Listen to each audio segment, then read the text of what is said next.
பார்வைங்கிறது ஒரு மனுஷனுக்கு எவ்வளோ முக்கியம் அப்படிங்கிறது உங்க எல்லாருக்குமே தெரியும். ஐ ரொட்டேஷனுக்கு என்ன பண்ணலாம்?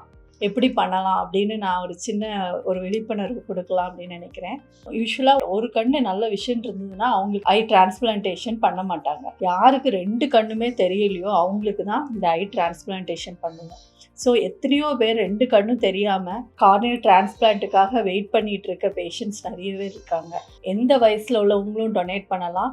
கண்ணு இதுக்கு முன்னால ஆப்ரேஷன் கேட்ராக்ட் பண்ணியிருந்தாங்கன்னா கூட நீங்க டொனேட் பண்ணலாம். நீங்க கண்ணாடி போட்டுட்டு இருக்கிறவங்களா இருந்தாலும் டொனேட் பண்ணலாம். உங்களுக்கு ரெட்டினா ப்ராப்ளம்னால கண்ணு தெரியாம போயிருந்தாலும் டொனேட் பண்ணலாம். அது மாதிரி கருவிழி பிரச்சனை இல்லாத யாருனாலுமே நம்ம கண்ணை டொனேட் பண்ணலாம். கண்ணை டொனேட் பண்ணலாம் அப்படின்னு உங்களுக்கு ஒரு ஐடியா இருந்துச்சு அப்படின்னா, நீங்க முதல்ல ஐ பேங்க் இருக்கிறவங்க இந்த ஐ டொனேஷன் ப்ரோக்ராம் வச்சிருப்பாங்க. அவங்ககிட்ட போய் ரெஜிஸ்டர் பண்ணணும். யூஸ்வலா ஐ டொனேஷன் இறந்த உடனே 4 மணி நேரத்துக்குலேருந்து 6 மணி நேரத்துக்குள்ள கண்ணை வந்து டிரான்ஸ்பிளான்ட் பண்ணியிருக்கணும். இப்போ அவங்க கருவிலியை அவங்க டெஸ்ட் பண்ணி பார்ப்பாங்க.